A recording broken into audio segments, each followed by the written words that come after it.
People often come through our lives who we know well enough to say a polite hello to, but don't really know too much more about them. That was my relationship with Sally Towne, a beautiful Western Queensland woman whose daughter won a horse competition when my daughter placed second. That's how we would describe the Townes from time to time if they came up in conversation at home. We'd say, "You know them, Lily, their little girl won the challenge at Cloncurry when you came second." Well, it turns out Sally has an incredible story filled with determination, adaptability, love, disappointment, success, trauma, and did I mention love? Here is Sally's story. Get your tissues out because I think you'll need them. Hi, Sal, and thank you so much for joining me today. No problem at all. Thank you very much for having me. Do you like my nice wallpaper in the background? You're obviously at home, but I'm obviously not because my house isn't as flash as this. But I'm staying at a beautiful little motel in the valley in Brisbane, and it's just nice to get out of the dust for a little while. And the kids are a really good excuse to come away and do some nice things. What are we going to do when all our kids leave boarding school? We don't have an excuse to go over to the East Coast and stay for a few days. Oh, that's a bugger, isn't it? Oh, gosh, yeah. And Sal, look, I know that you have such a important message to share, but you have such an incredible story right from when you were born. And so I really want to start with when you were a little girl and you grew up in Sydney, because you grew up in one of the biggest cities in Australia, and now you live in one of the most remote parts of Australia, which you've done all your adult life, and you not only fit it in, but you thrive out there. But anyway, tell me about growing up in Sydney and how you came to know that you wanted to be in the bush. So I grew up in Sydney. Yeah, we just grew up in a normal little small suburban house in Sydney. Right from as long as I can remember, the minute I was able to walk, I was just obsessed with horses. But everyone in my family was told, it's a stage she's going through, don't worry, all little girls are obsessed with horses, because we didn't have any access, we didn't have a property or anything like that to have a horse. So Mum and Dad worked very, very hard to send my brother and I to two really good schools. And I think at the time, you certainly as children don't appreciate what your parents do for you. From an early age, I was only 3, I think, when my mum and dad separated, and I didn't know at the time, but now looking back to this day, like I've never ever heard my parents say a bad word about each other. And they always, if anything, if either of us ever did anything, they would say, don't, that's disrespectful, or don't say that. Like, they would always stick up for each other right through. And I think that was probably the very first, unbeknownst to my brother and I, lesson that we had early in life, how, just wonderful my parents were to support us and grow us up in a way that a lot of divorced parents, that doesn't happen. So I just appreciate so much, what they did for us. Mum would work 2 jobs, Dad, just worked so hard, and, I'll forever be grateful for them doing that. And as I went through the high school years, I just nagged Mum and nagged. Could I do something to do with horses? Anyway, somehow Mum found this wonderful lady out at Kenthurst that did similar things for girls like myself that were just so passionate about this but weren't able to have their own horses. So from about the age of 10, I went out every weekend. My mum would take me out, and I'd go out there and clean stables and groom horses and do whatever I did. And this is probably the lesson early in life that I learnt: the more you give, the more you receive. Because as I grew up, this lovely lady, Miss Burrell, she gave me a horse for my own, and it was the ugliest little hairiest thing that I just thought was just beautiful. And we went and we did some shows, and I'll always remember that, I had this hairy little shaggy pony, and you're in the show ring against all these magnificent, beautiful, but, for me to just get one ribbon was amazing. So I grew up through my high school years very obsessed with, doing like going out and doing this on the weekends, and my sport. You know, I loved my sport at school, and Dad was always there helping me train with sport. So I had an amazing upbringing, and forever grateful to Mum and Dad for allowing that. And somehow I always knew when I left school I wanted to do something to do with horses or the country. And I think the way, like I was always so I was a day girl. I was the day girl at my school that always wished I was a boarder. Like I just really, you know, wished that I could be out in the country. So my uncle was actually, so my dad's brother had properties in New South Wales. So whenever I could, I would go out to his place in holidays and, you know, go to my friends' boarders' places. And to this day, my very best friend, Hyde, she actually went through school with me, and then we went north together, and the rest is history. But I'll talk about that later. But yeah, so that was kind of my upbringing in suburban Sydney, but always pushing the boundaries to get out to the country and horses. So that dream, when you're a little girl living in Sydney and growing up, that must have just seemed so unattainable to you. And I was always the girl, like, you know, my friends that were boarders, and they had this amazing life, and they had their properties and they had their horses, and I'm like, oh, that's what I want. That's me. And like from a very young age, I just set myself this goal. Was going to be me. That's what I want. When I grow up, that's the lifestyle that I want. Like I don't want to live in Sydney. I want to do country, all things, raise my children. And, you know, so from a very young age that I had this dream of that's what I wanted to do. So how did you get up into the Territory to start? That was from when I was in grade 12 at school.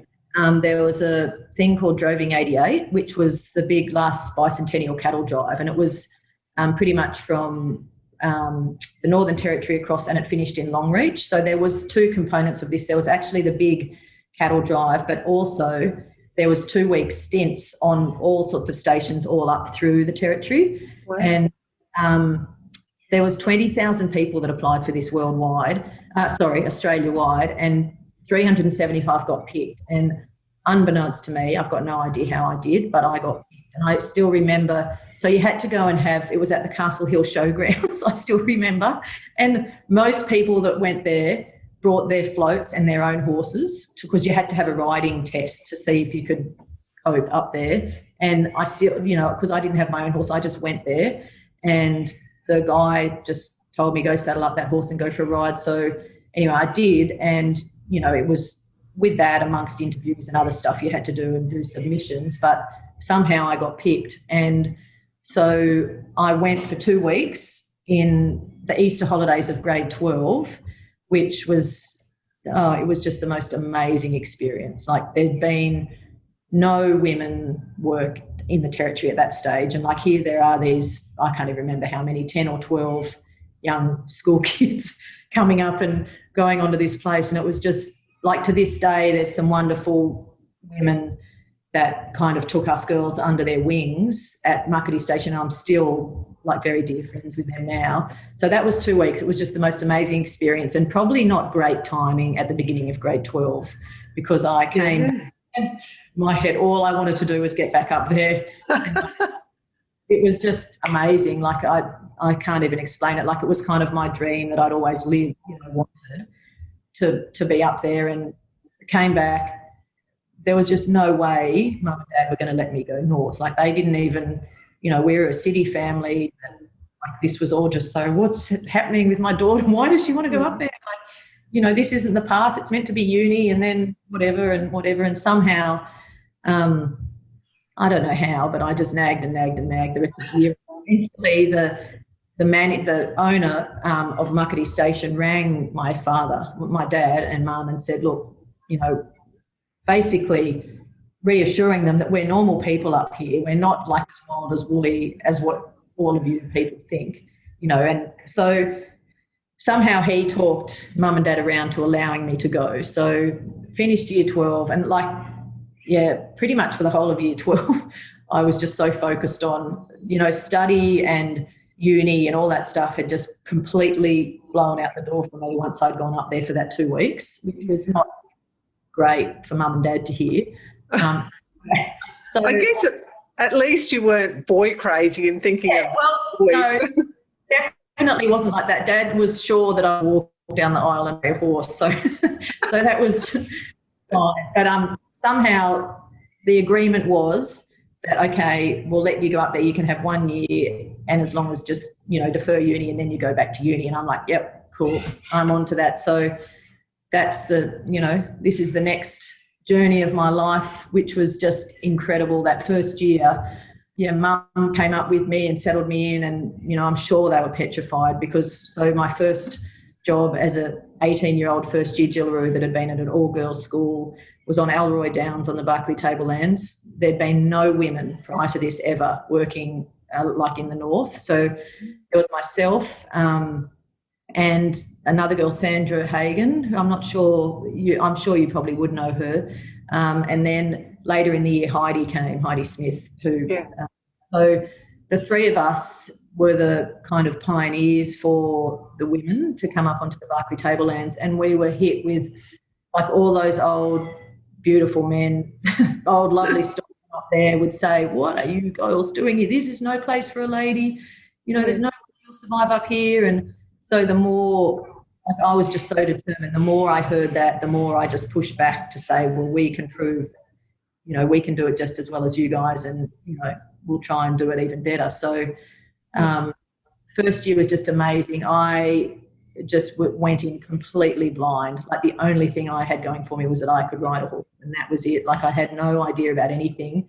And I went in at everything like a bull at a gate, and I ended up in hospital many times because I was just so eager and keen. And like that was the year I also started riding in the amateur races, because I've always been little and they didn't have many, amateur jockeys. Not that I'd been a jockey, but, so that started the racehorse thing for me. And I remember going around the horse paddock in a jockey pad at Alroy Downs, riding all the feral like racehorses, getting ready for brunette. And it was just the most amazing year. I think my first stint in hospital was when I got hit by a ball in the yards at Alroy, and that ended up in hospital. Then another time I got thrown out of the gates at Camberwell from a racehorse, and I ended up in hospital there. And at least they knew me very well at Tennant Creek Hospital that year. Oh, and Sal, you're lucky because you are so slight. And riding those big thoroughbreds is, and I've tried riding them. I must admit I didn't enjoy it because, the saddle, well, it's you can't even really call it a saddle. Yeah. You just have stirrups. And they're not soft horses, are they? They like to gallop, and they're not easy to stop. And it's, for me, I found it a little bit scary. So, and you actually even went to Japan, didn't you, and worked over there? I did go to Japan. I somehow at the end of that year I deferred uni again and convinced Mum to go back for second year. So the second year I went to brunette. And then, I did. At the end of my brunette year, might have been the year after that, I applied for a scholarship through the New South Wales Blood Horse Breeders Association, which was to go over to Japan for a year and work on a racehorse establishment over there. So amazingly, I got that scholarship and went over there. So it must have been a few years out, because I turned 21 when I was over there. So it was, oh my gosh, that experience was mind-blowing. There were 17 people on the racehorse place that I was there. Only one spoke English. Everything, none of the male horses were castrated because they believed everything. There was 120 horses on the place, and none of the male horses were castrated. And then male horse stables were twice as big as the fillies. It was just so, it was such a traditional place. It was amazing. And you broke in straight into a jockey pad. You broke in pairs, and one would hold or the other one legged on. And it was just some of it was amazing experience. But it was, I don't know. Another thing, I'm not really sure how I got through that year, but it was an incredible experience. And then while I was over there, that's when I too applied. Eventually, Mum and Dad got their wish with study, and I applied to Marcus Oldham and actually got the Australian Thoroughbred Equine Scholarship to attend Marcus. So I went to Marcus and did that equine business management course, thinking at this stage, I'd had kind of my time in the north and I would do something equine, down south. But I don't know, I just kept on getting pulled to the north. And I honestly, after my year at Marcus, I worked, I did a few other sort of racehorse. I had to do a lot of PR stuff and a lot of things to do with the thoroughbred industry down there. And I think more than anything, it probably made me realise I just wanted to go back to the basics and go back to the north and, have a career up there. And that's kind of when I thought, I want to go back to these stations and, work towards becoming a leader in a role up there, like a stud. I guess that's when I became interested in the stud work and sort of, put my mind towards, running the stud at Brunette, and then later I became the stud overseer at Fort Constantine, where I ran the stock horse stud and the Santa Gertruda stud there. And so that was sort of, I knew the north had got me and I wasn't going to be heading, back south anytime soon. So, it was a pretty amazing journey those first few years out of school. It's funny how you're led in life, isn't it? And I think, because I think of times when I've been led in different directions and you really, that's where you want to be and where you want to go, but then everyone might be saying, no, don't do that, that's the wrong thing to do, and you get so stressed but if you can just, I think, follow your heart, you end up being and doing. Definitely what you love. I know very early on, Mum and Dad, although they were so reluctant for me to go north, once they saw, and they'd come up and visited so many times, the most wonderful, beautiful people up there, and how much they just looked after us girls like daughters, and how happy we were and how fulfilled. They were more than happy for me to, there was no holding back. They knew that's where my life was, and, they would just come and visit all the time. And, then it was wonderful coming back to Sydney for holidays then. Yeah. So I sort of, it was lovely to, so I guess my dreams of a little girl were kind of realised then once I knew that I'd found my place in the north. And, it was just amazing that Hyde and I could do that together. Like, we'd gone right through high school together. We worked together for many years. We met our husbands up there. We had 4 kids each. Our kids all went through School of the Air together, and now they're both at boarding school. And Hyde and I still probably talk every day. The hardest thing now is we're just so far apart. But so that was pretty special, being able to do all that together. Oh, yeah, and it must have been comforting for your mum and dad to know that you weren't doing it on your own, that you had someone that you trusted and that they trusted with you, because, it's important to especially as a mother, and you would know now, that your kids have someone who look out for them no matter where they go. So that must have been a great thing. It made them, Gavin and Narelle Miller were our first bosses, and they looked after us to the extent that our quarters were inside their fence, inside their house yard, and the boys' quarters were a long way away. So there was no, we went and they looked after us like their own daughters. So we were very, very nurtured and well looked after when we went up there. Yeah. Yeah. So now tell me about Christopher. Okay. So, I had been through a terrible relationship experience in kind of my mid to late 20s, and that's a time in my life that I try not to think about, but it was just awful. And not long after that, Chris came on the scene. Well, actually, for a short time in my life, I worked for Wright, which was a training group, and so I was one of the people that went out to the stations to, train the young kids and help them through their sort of certificates and all that sort of stuff. This was after the bad experience that I had. I just didn't know, where I was or what I was going to do. So that's what I was doing. And then one of the stations that I went to was where Chris was. So he was a young single manager at Augustus Downs. One of the stations I went to was Augustus, and anyway, that's when it all started. And I was just very nasty to him in the early days. He pursued me, and I was not very nice because I had major trust from what had happened, and I certainly wasn't ready to jump into anything too soon. But to his, he was very patient and sent me flowers, and like, he was just amazing. And so it was my best friend again, Hyde, that came to the rescue and pretty much told me to just snap out of it. What the hell are you doing? This guy is amazing. You know, you've got this beautiful person wanting to be with you and you're treating him not very nicely at all. So thank goodness for best friends telling you the truth. And, you know, I got angry at Hyde at first and say, how would you know, blah, blah, blah, you haven't, but, you know, all this sort of stuff. And anyway, so thankfully to Hyde, I realised what an amazing person Chris was. And we, he did, when I was after I was at Wright, I became the stud overseer at Fort Constantine. This was one of the moves that I kind of made, and then I got, I was closer to Chris. He was at Augusta, so I was the stud overseer at the fort. And he, he would do things, he'll probably kill me for saying, he would do things like the truck drivers, because we did a lot of internal trucking, would truck, heifers or steers or whatever from Augustus down to the fort, and the truck driver would deliver me this little box, and he picked roses from the Augustus garden, and he's going to be so angry about this.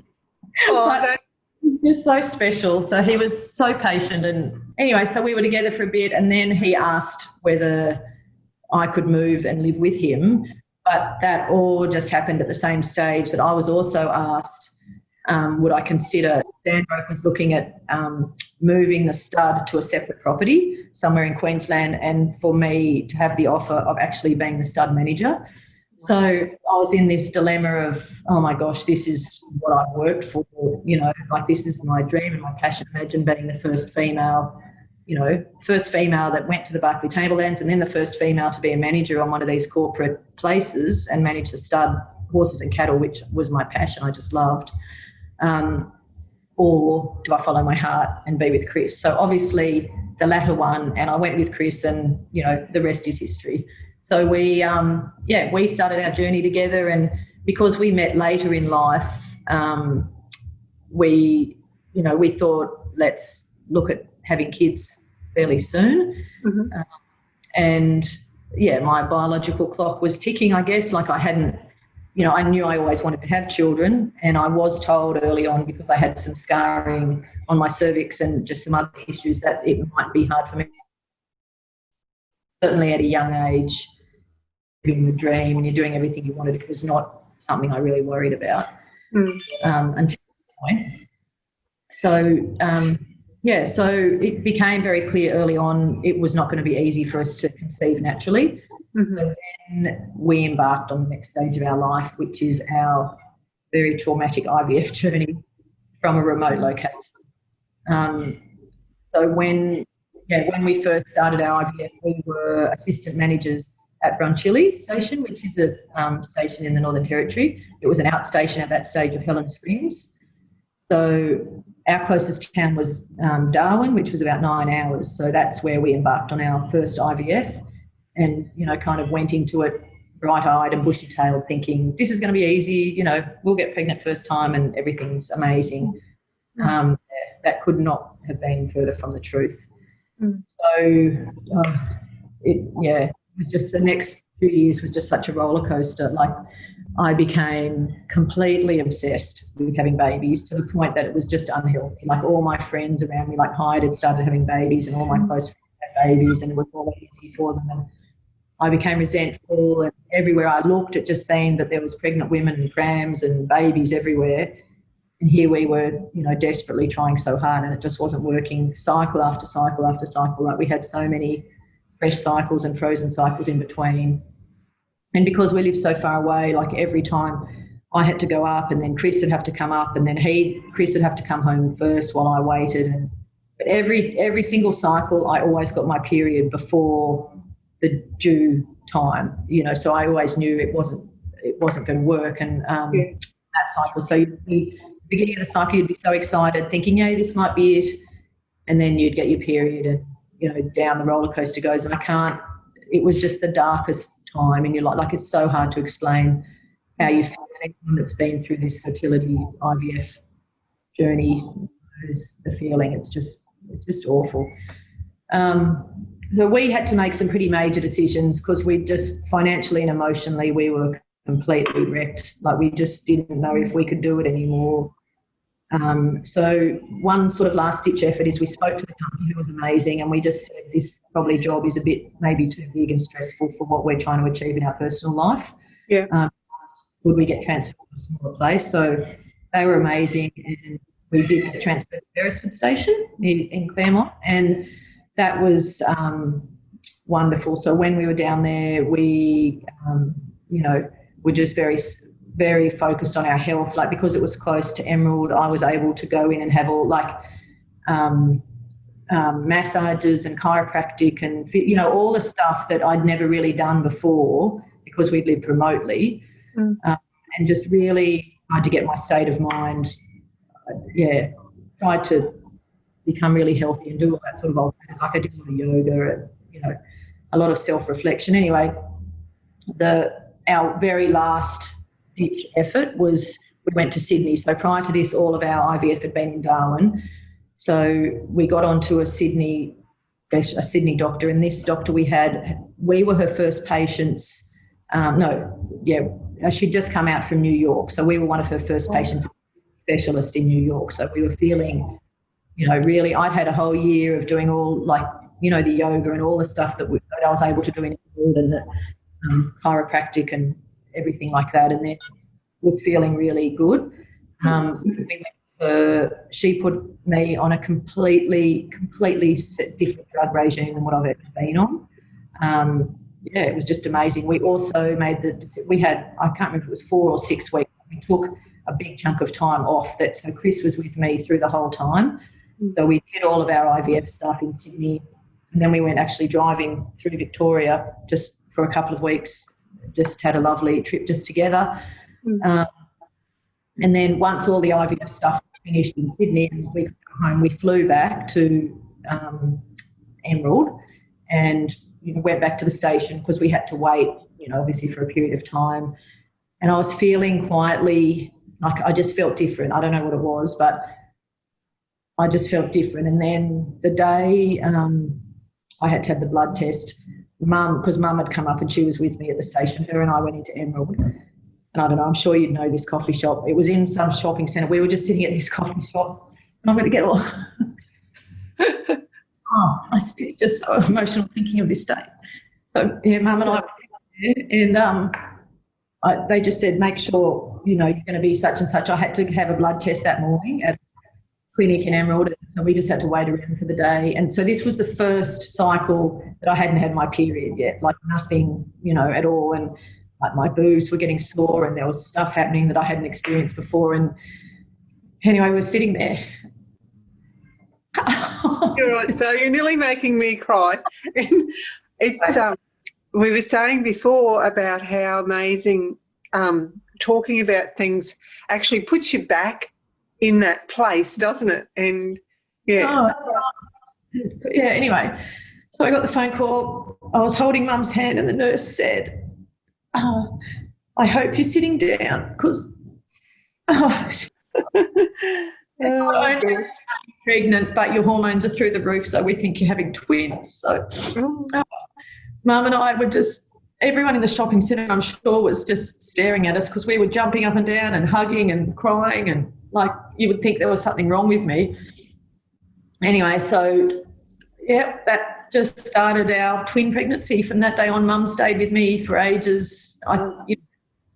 We thought we had the most perfect, beautiful pregnancy, went home, wrapped myself in cotton wool. Like I didn't do anything that I never got on a horse the minute I was pregnant, because after everything we'd been through, I just wanted to make sure like I was completely neurotic with everything that I did, and, I was just super healthy.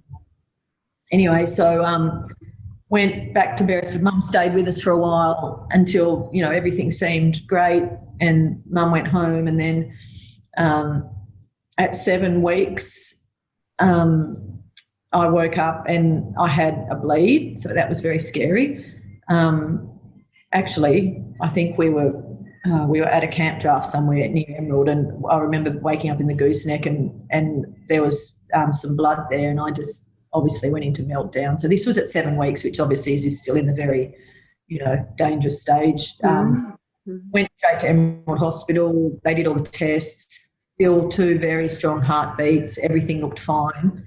So I stayed in hospital for a few days because obviously they knew the history, and everything seemed fine. There didn't seem to be any problems. So they sent me home, and my tummy continued to grow, and everything seemed wonderful. And then at 18 weeks, we had to go to Brisbane for our big test, like I don't know, I can't even remember what it was, but, a lot of the stuff that they do at 18 weeks with the measurements and just making sure everything was right. And so, 12 weeks, that's right, 12 weeks, I had the 12-week one, and they did all those tests and everything was perfect, everything looked fine, 2 strong heartbeats. We didn't find out the sexes because we just wanted to be a surprise. So obviously we thought, wow, after going through this is finally happening, and we were talking about we were going to have the babies and how we were going to plan it all and stuff. And 18 weeks came. We were due to go to Brisbane for we had to go to Brisbane, not Emerald, because there was some other tests we had to have. So we thought we planned to have a week off, went there, thought it was going to be the most magical week. And then this was on the 18-week scan, 2 strong heartbeats. I'll never forget the doctor that was doing it. He was very, how do I put it, didn't have a good bedside manner, to say the least. He didn't know our history either, I don't think, but scanning, and he said, oh, looks to be a problem with twin A. We need to get you to a specialist straight away this afternoon. We're like, what? What do you mean? What? He wouldn't give us any more information. He just said, there is a significant medical problem with twin A. So off we went to the specialist that afternoon, and after a series of tests and all sorts of stuff, it was confirmed that twin A, who we still didn't know, we still didn't know, if twin A was a boy or a girl or what, which one it was. But so it turned out that twin A had a diaphragmatic hernia. So what is that, Sal? What does that mean? A hole in the diaphragm when they're in utero, so all their stomach contents are pushed up into their chest. So basically the heart can't grow and the lungs can't. Like the heart was pushed right across and the lungs can't develop because, we didn't know it at the time, but when Queen A was born, it was way worse than what we thought. But all the stomach contents were in the chest. So the buds never could become lungs because it was just so full of stuff up here, and the heart was pushed across. And basically we were told pretty much very harshly, you can choose to terminate twin A if you wish, because twin A's only got a 50% chance of survival. But if you do terminate twin A, then there's a high chance twin B will terminate as well because of the risk of, that happening. So, that was never, ever an option. But they did say to us, I guess the doctors have got to give you worst case scenario. They did say, if you choose not to terminate twin A, and if twin A survives, twin A will have lifelong problems. It's not. So anyway, the next however long, I just went into a complete breakdown after going through everything we had with the IVF.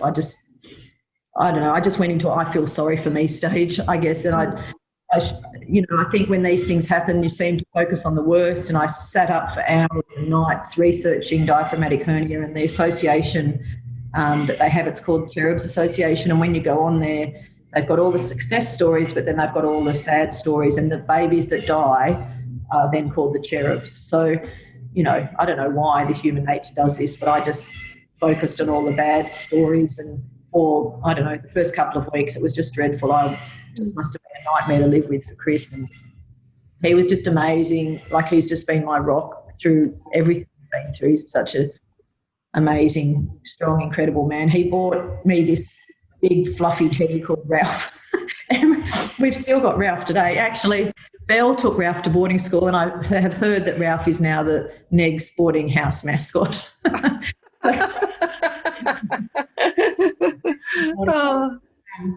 Anyway, so, I went through this feeling sorry stage for a couple of weeks, and, like, what are we going to do, blah, blah, blah. And then I just had to snap out of it because it was just not healthy for Chris or I. We had a lot of planning we had to do. So number one, I just woke up one morning and said, right, that's it. I'm being positive from here on in. I'm not letting myself be like this. There's plenty of positive stories, and let's be the next positive story. So we had a lot of things to tackle because there wasn't a lot of research on twins with one having a diaphragmatic hernia that had good outcomes. There wasn't a lot of research of where the best place was to have twins, which hospital you should go to. So after lots of research and consultations and doctor's appointments, and I couldn't go. Oh yeah, by this stage actually, after I think it was after that, like after the 18-week, not long after that was when Stanbroke sold too, and we had the option of going to manage Augustus Downs. So all of this happened. It came up that I couldn't go back to the station basically because I was too high risk. So pretty much from 18 weeks on, I went to Sydney and lived like with my parents, and we planned to have the babies at Westmead Children's Hospital because that was the most experienced, everything that we were going through. So Chris and I had to be separated, and obviously he still had the station to run. So I just embarked on, the next few months being as positive as I could, being super healthy, doing everything I could. And every 2 weeks, you had to have the checkups. And Queen A was doing really well in utero because these babies they don't need, they don't need lungs to survive. So everything was growing. Both babies were growing beautifully, but Twin A, it wasn't looking good with all the stomach contents up in the chest cavity.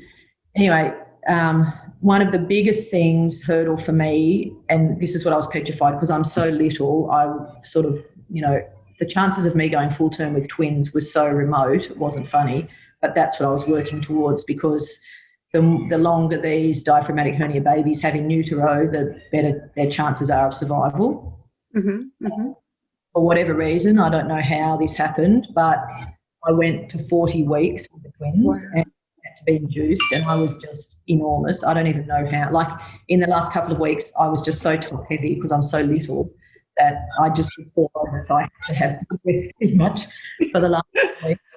So I can imagine you, one of those, toys that don't have legs. They've got that big tummy and you push them and they go. That's what I was like. It's massive. To give you an indication of how big I was, at 31 weeks, I couldn't fit behind the steering wheel of our car. That was at 31.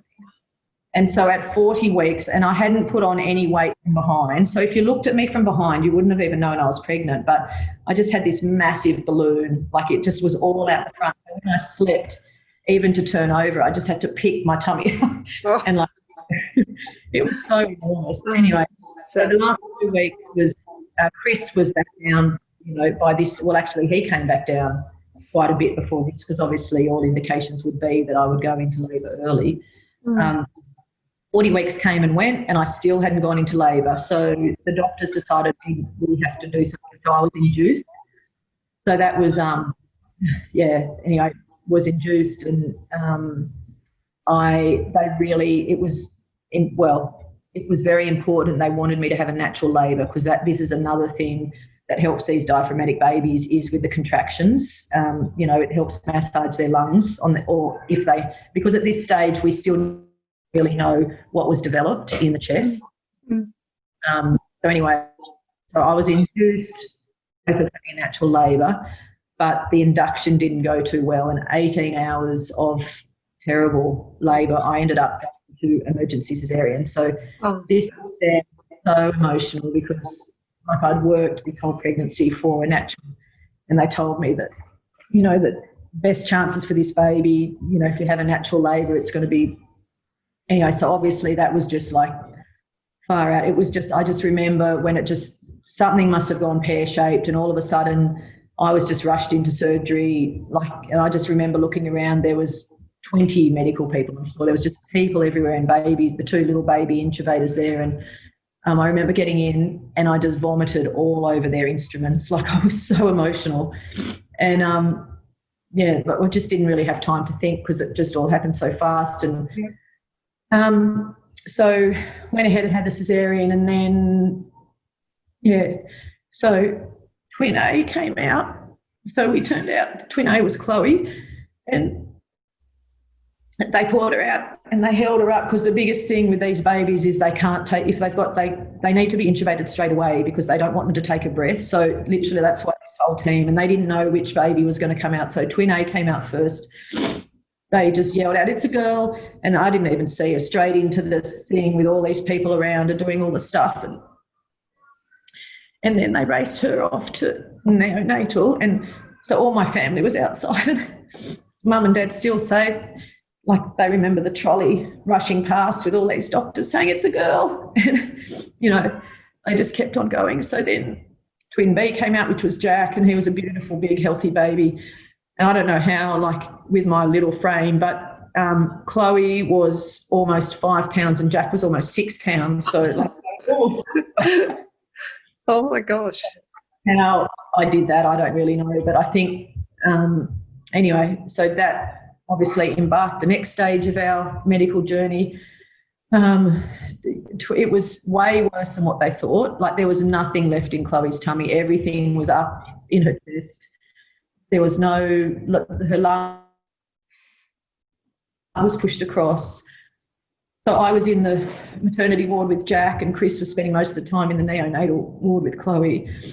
And it was such a double-edged sword, because we had like one healthy baby, which you'd think you should be grateful for, but then we had another one that was so sick. And like, I still remember some people, and I know people don't mean to say this, but I guess for lack of knowing what to say, some friends or people would say, well, at least if Chloe dies, you've still got one healthy baby. And like, at the time you sort of think, oh, that's, and I know people are mean well, but sometimes, like, looking back on these experiences, sometimes saying nothing is probably better than saying things like that to somebody going through that. Anyway, I still, when Chris walks, his ankle clicks. So I still remember every time I'd hear this ankle click coming back to our room, my heart would race, and I'd be just so anxious, because I knew he was coming back with either good news or bad news, or whatever the news was with Chloe. So anyway, she was pretty much in dire straits. It was just not good at all. The chief, I can't remember who it was, the chief doctor or surgeon or someone came and saw us on night 3 and said, we think you should have Chloe christened tonight, because we don't think she's going to make it through. So we actually made the decision not to do it, because we felt by doing that it was too final. So we thought, no, we're not going to do that. This is going to work. She's going to make it through to the operation. So the next day was the operation, which was to try and repair everything and push everything back down. And so, she was in surgery for hours, this tiny little bub, and came out. And, from then on, like, basically, so she made it through the night, she made it through the surgery, and that was everything. Every day she made it was a bonus and unexpected. So, like, for us, it was just, okay, we just got to get through the next day and the next day. So all through this, a number of times Chloe would have to have her chest x-rayed and, like, see what was going on, because by this stage, so everything was repaired and pushed back down, but she was still didn't have any lungs. Like, the lungs hadn't had a chance to develop. So it was very important that in these ultrasounds or x-rays, whatever they were, to see blood vessels starting to develop. Anyway, she wasn't, we'd been given so much counselling and told, there's a really good chance you may leave hospital without your baby. The nurses and medical staff were amazing. They gave this book to us when we did leave, that, unbeknownst to us, for all kids in neonatal that have a chance of not making it, they make these books and they put little footprints and handprints, and it was just amazing. So, we had that with Chloe. But anyway, day to day, we just didn't know if she was going to live. By this stage, I was out of maternity and I was in the hostel thing, where you live when your children are sick. Chris had to go home. And then so each day Jack and I would just go up there and we would sit with Chloe, and things were not looking good for her, like she wasn't really thriving. And then one day the doctors just said, because I had Jack with me all the time, they just said, oh, this is really emotional. They said, let's put Jack in the cot with Chloe. So they went in the cot and their hands just met. It was like they held hands. And then from that minute on, Chloe started getting better. So they kept Jack in the same cot with Chloe, and from that minute on, she just started getting better and pretty much just started defying all odds then. And, you know, we got to the stage, yes, your daughter's going to survive, but, you know, she's never going to breastfeed. And she'll be a finicky eater. She's, you know, all these things. So she just started thriving so well, and all the ultrasound showed all these blood vessels and everything was growing. And then one day the nurses said, let's just try and feed, see if she can breastfeed. And so I sat in this big chair. I was like a big old dairy cow with these big twin feet. They put Jack on, and then they put Chloe on, and she just started breastfeeding. So that was another major milestone. So she just went from strength to strength. So then we were like, okay, so she's breastfeeding, but the next stage is you're not going to take her back to a dusty environment because of her lungs, and, you know, she's not going to be very athletic because of her lungs, blah, blah, blah. Anyway, she completely has defied every odd that anyone has ever said. We eventually left home, and the trip,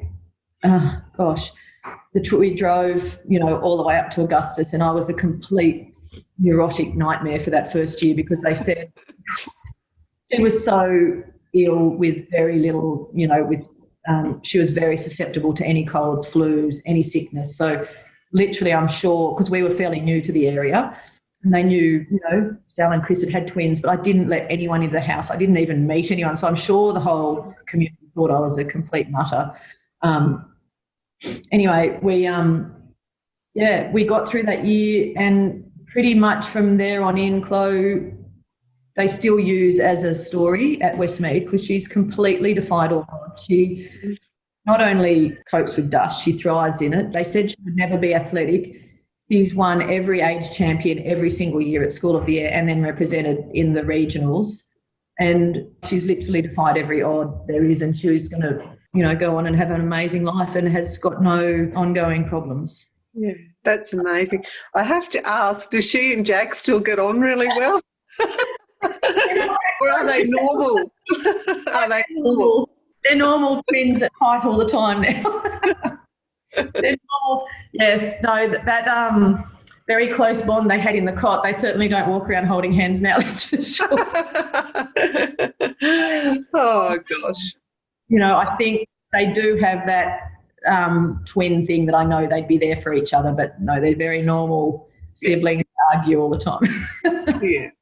Yeah. So tell me about the others, because that's a story in itself. That's a story. So we had these miracle babies and all we'd been through, and, you know, life was amazing. Chloe was great. You know, we had all the stuff that I dreamed about was happening. We were on this amazing station with all our horses.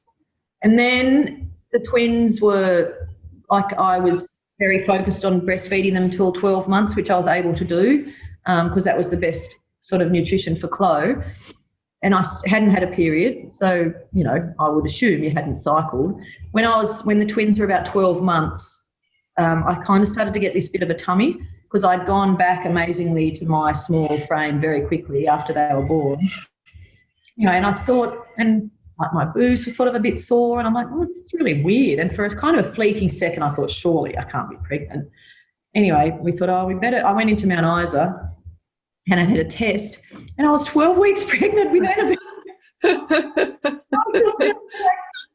Like, Chris wasn't even with me. I was just like, oh, I'll just go in, and we had a blood test that came back positive, and I'm like, surely that must be a mistake. So they said, well, you better have an ultrasound, and the ultrasonographer's going, yep, not only are you pregnant, but this baby's about 12 weeks. And I was just, So here we were like told we were never going to have them naturally, and hadn't given contraception or anything like that a second thought, because we just didn't think it was ever going to happen.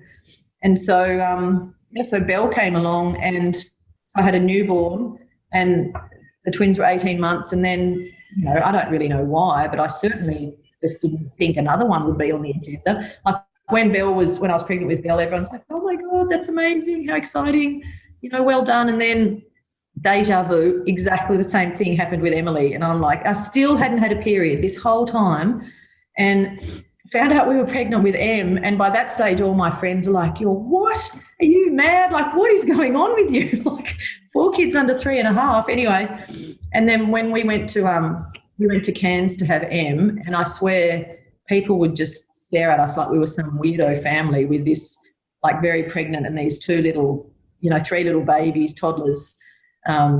One person, we were sitting in the pool with all the kids, and one fella said, mate, the guy that specialises in vasectomies lives just down the road, so maybe you should take a visit. Oh my gosh. Anyway, so then, our beautiful Em was born, and we had 4 children under 3.5. So, wow. So do you have any idea why you think that happened? Do you think it was just you had those 2 first beautiful babies, and then your body just thought, oh, well, let's just keep going? Or why do you think that happened?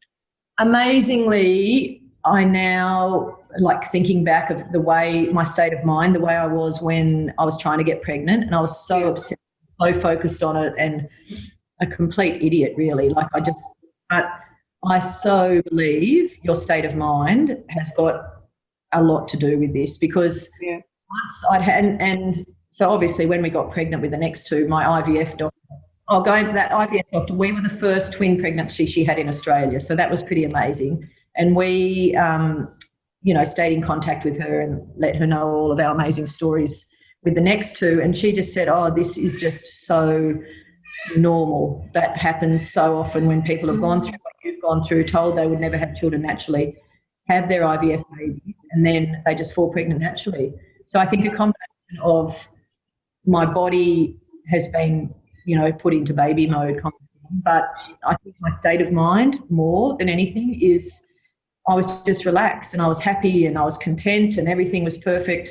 And, so I was able to conceive, like, obviously easily, and I hadn't even had a period. So I think, and a lot of the IVF doctors say this is just so normal, that people just relax and they've got their babies. And I think you even hear it when people adopt babies, and they've had their adoption, and they've got their children that they've adopted, and then they have their own babies, because I fully believe the state. And I think with us being able to be close to Emerald, another thing I believe in, I did a lot of, yoga and chiropractic, and a lot of that sort of, alternate health, I believe helped a lot as well to get all my body in sync and, everything there. So, maybe, subconsciously you do relax. And I have to wonder if, you hadn't been told when you were young that you were going to have trouble conceiving. Yeah. If you just if you'd gone along oblivious knowing that, if you may have just conceived, you just don't know, do you, how your mind works? And because that was always in the back of my mind. And, like I said, sort of we didn't fall pregnant. I was like, that's it. I was told I'm never going to have them naturally, so we better start, so I didn't probably give my mind a time to even think that it could have been possible.